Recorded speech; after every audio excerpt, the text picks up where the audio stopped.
সংবিধানের প্রথমেই স্প্রেডশিটে যেটা থাকা উচিত ছিল যে প্রস্তাবনা, সেই বিষয়টা ওনারা স্প্রেডশিটে উল্লেখ করে নাই, যেটা 1 নম্বরে থাকা উচিত ছিল। সংবিধানের সবচাইতে গুরুত্বপূর্ণ এবং একটি প্রথম পৃষ্ঠার অংশ হচ্ছে প্রস্তাবনা, প্রিয়াম্বল নামে আমরা যেটাকে চিনি।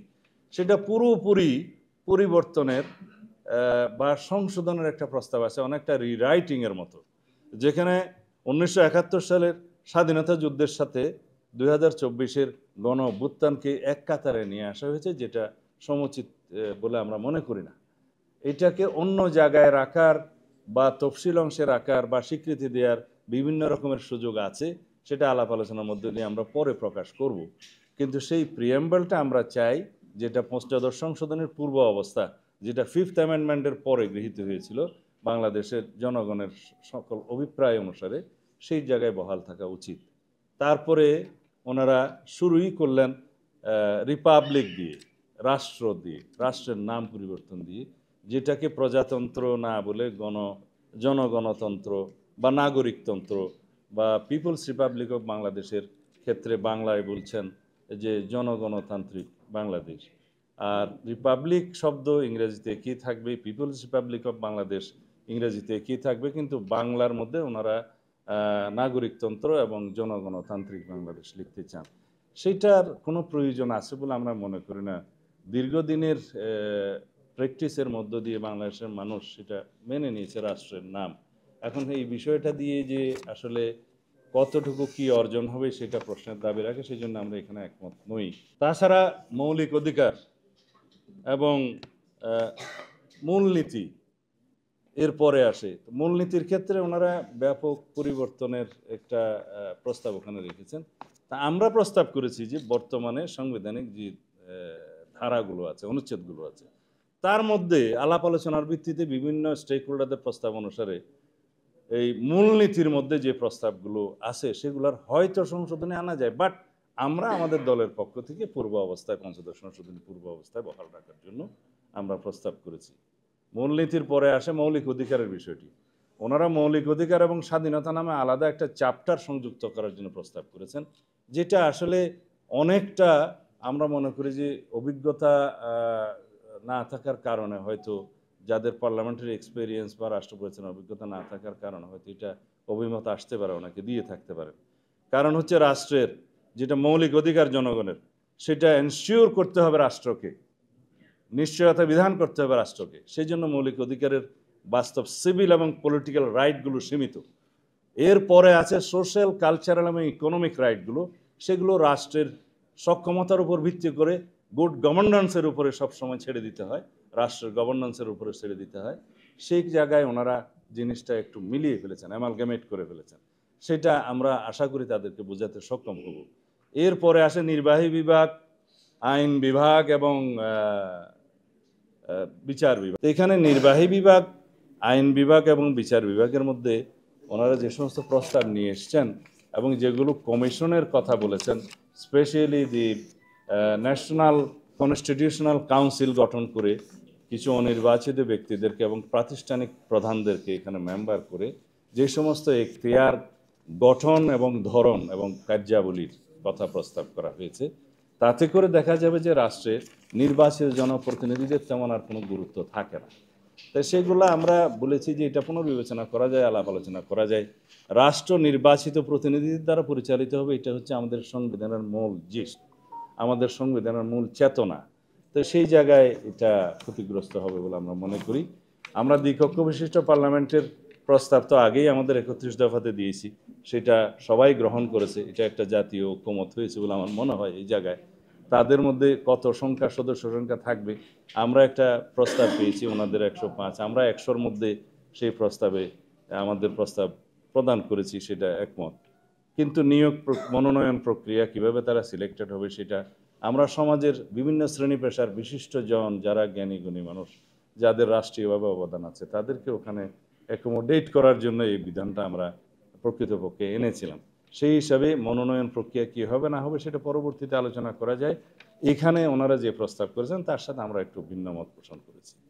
এছাড়া মহিলাদেরকে আরও বেশি ক্ষমতায়ন করার জন্য, নারীদের ক্ষমতায়ন করার জন্য সাংবিধানিকভাবে আমরা সংসদীয় আসন বিদ্যমান যে 50 আছে সেখান থেকে 100-তে উন্নীত করার প্রস্তাব করেছি এবং সেটারও মনোনয়ন প্রক্রিয়া বিদ্যমান ব্যবস্থায় যেভাবে আছে সেভাবে রাখাটা আমরা সমীচীন মনে করি। এখানে ওনাদের সাথে আমাদের ভিন্ন মত আছে মনোনয়ন প্রক্রিয়া বা সিলেকশন প্রসিডিউরের মধ্যে। মোটামুটি এগুলোই যে সংবিধানের প্রায় শতাধিক প্রস্তাবের মধ্যে এখানে স্প্রেডশিটে মাত্র কতটা এসছে, 57টা মনে হয় এসছে স্প্রেডশিটে। তো সেই জায়গায় আমরা মনে করি যে বিস্তারিত প্রতিবেদন দেওয়ার আমাদের প্রয়োজন আছে। এই বিস্তারিত প্রতিবেদন আমরা সংবিধানের স্প্রেডশিটের সাথে সংযুক্ত করেছি। অন্যান্য দুই একটি কমিশন প্রস্তাবের সাথে বিস্তারিত প্রতিবেদন আমরা কয়েকদিন পরে দেব, তাদেরকে জানিয়েছি এই বন্ধের পরে আমরা দেব, যেহেতু এগুলা সবই অত্যন্ত গুরুত্বপূর্ণ ব্যাপার। পুরোপুরি তাদের পুস্তকটাতেই যেখানে সমস্ত সুপারিশ ছড়িয়ে ছিটিয়ে আছে এগুলো এক জায়গায় এনে আমরা বিস্তারিত প্রতিবেদনগুলো দেব। স্প্রেডশিটের যে প্রতিবেদন সেটা খুবই সারাংশ টাইপের, বিভ্রান্তি যাতে না হয় সেই জন্য আমরা এগুলো দেবো। আজকে আমরা সংবিধানের স্প্রেডশিটের সাথে বিস্তারিত প্রতিবেদন সংযুক্ত করেছি, আর দুই একটা কমিশনের স্প্রেডশিটের সাথে বিস্তারিত প্রতিবেদন সংযুক্ত আজকে করতে পারিনি, সেটা কয়েকদিন পরে আমরা দেব, ওনাদেরকে আমরা জানিয়েছি। সংবিধানে 100-রও অধিক পূর্ণাঙ্গ প্রস্তাবে আছে, সুপারিশমালায় আছে। ওনারা যে পুস্তকটা দিয়েছেন সুপারিশমালার মধ্যে পৃষ্ঠা নম্বর 45 থেকে 72 পর্যন্ত মোট 28 পৃষ্ঠায় যে প্রস্তাবগুলো দিয়েছে সেখানে 105টার বেশি প্রস্তাব আছে, কিন্তু স্প্রেডশিটে ওনারা দিয়েছেন কেবল হয়তো আমি তো অতটা পাইনি, আমি আরো একটু কম পেয়েছি, 57টি পেয়েছি আমি। তো এটা এখন বলেছি একটু আগে।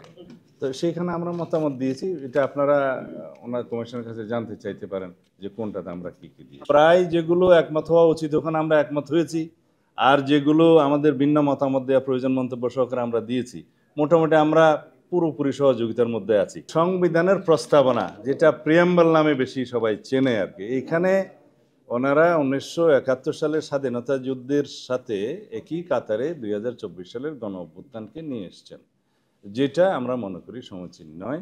আগের প্রিয়াম্বলেই থাকা উচিত। 2024 সালের গণ অভ্যুত্থানের অংশটি আমরা সংবিধানের অন্য জায়গায় কিভাবে তফসিলে, চতুর্থ তফসিলে অ্যাকোমোডেট করা যায় সেটা পরে আলোচনা করা যায়। এখানে গভর্নমেন্টের কোনো লেজিটিমেসির অভাব আছে বলে আমরা মনে করি না। এটা সাংবিধানিকভাবেই এই সরকার গঠিত হয়েছে। আর্টিকেল 106 অনুসারে সুপ্রিম কোর্টের মতামতের ভিত্তিতে অ্যাডভাইজারি রুল হিসাবে যেটা আছে সেটার ভিত্তিতে এই সরকার শপথ গ্রহণ করেছে। দে আর ভেরি মাচ লেজিটিমেট। তারপরেও যদি লেজিটিমেসির কোনো সন্দেহ থাকে সেটার জন্য পরবর্তীতে সংবিধানে আমরা যখন অনেকগুলো সংশোধনী এবং রেটিফিকেশন আসবে তখন চতুর্থ তফসিলে সেটা অ্যাকোমোডেট করার একটা ট্রেডিশন আছে আগের থেকেই বিভিন্ন সময়, যেটা ট্রানজিশনাল পিরিয়ডে যেটা হয় আর্টিকেল 150 অনুসারে সেই প্রভিশনটা সংবিধানে আমাদেরকে দেয়া আছে, সেই হিসাবে সেটা অ্যাকোমোডেট করা যাবে। আমরা সবাইকে ইনক্লুসিভ করেই এই রাষ্ট্র ব্যবস্থাটা সাজাতে চাই, বৃহত্তর রাষ্ট্রীয় কাঠামোগুলো সংস্কার করতে চাই, একটি শক্তিশালী গণতান্ত্রিক রাষ্ট্র বিনির্মাণের জন্য, বৈষম্যহীন এবং সত্যিকারভাবে একটি সুশাসন বা ন্যায় বিচার ভিত্তিক বাংলাদেশ গঠনের জন্য, যেখানে সবারই মর্যাদা থাকবে, সাম্য থাকবে।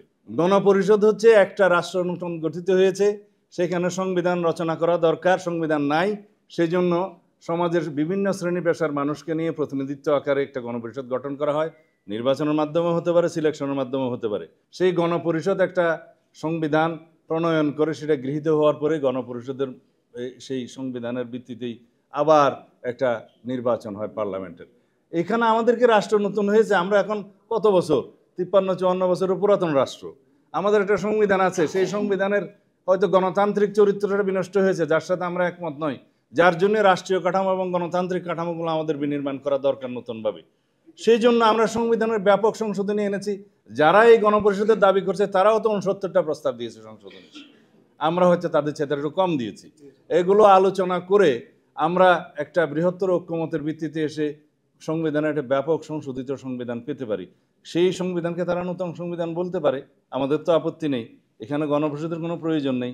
এখন তারা সেই রিপাবলিককে নতুন রিপাবলিক তাদের নামে ডাকতে পারে, আমাদের আপত্তি নেই, কিন্তু সেই আইডিয়াটা পুরো জাতির উপরে ইম্পোজ করাটা কতটা যুক্তিসঙ্গত সেটা আলোচনার দাবি রাখে। আমাদের গতকালকে একটা প্রেস ব্রিফিং হয়েছে, এখানে তো আপনারা মোটামুটি সবাই ছিলেন। আমরা বলেছি যে অপশনগুলো দেওয়া হয়েছে স্প্রেডশিটে, ইয়েস, নো অথবা আংশিক একমত, তারপরে গণভোট, গণপরিষদ, তারপরে গণপরিষদ এবং পার্লামেন্ট একসাথে এটা বাস্তবায়ন করবে কিনা বাস্তবায়ন অংশে এগুলো দেওয়া হয়েছে। আমাদের এখানে মন্তব্য হলো যে প্রথমে লিডিং কোয়েশ্চেন না করে আমাদেরকে তো অপশন দিতে হবে যে আমরা গণপরিষদে একমত কিনা, তারপরে না গণপরিষদের মাধ্যমে বাস্তবায়নের প্রশ্ন আসবে। বা গণভোটের বিধানটা আছে আর্টিকেল 142 অফ দি কনস্টিটিউশন, সেখানে বলা আছে যে আর্টিকেল 8, আর্টিকেল 48, আর্টিকেল 56 এবং আর্টিকেল 142 ইটসেলফ, এগুলো যখন সংশোধিত হবে তখন গণভোটের প্রয়োজন হবে। যদি নতুন সংবিধানে আলাপ আলোচনার মধ্য দিয়ে আরও কোনো প্রভিশন যদি এই গণভোটের অধীনে নিয়ে আসা হয়, সেটা তখন দেখা যাবে, সেই সমস্ত ক্ষেত্রে গণভোটের কথা আসতে পারে। এখন গণভোট যদি প্রথমে দিয়ে কোনো সংবিধান গ্রহণের ক্ষেত্রে যদি জাতি একমত হয়, সেটা আলাদা প্রশ্ন। কিন্তু আমরা মনে করি আগে সংসদ নির্বাচন করা উচিত, গণভোট নির্বাচন নয়। আমরা আগে মনে করি জাতীয় সংসদ নির্বাচনের মধ্য দিয়ে একটি গণতান্ত্রিকভাবে একটি রাজনৈতিক সরকারের প্রতিষ্ঠা হলে সমস্ত আলাপ আলোচনা এবং সমস্ত বিষয়াবলী ওখানেই হতে পারবে।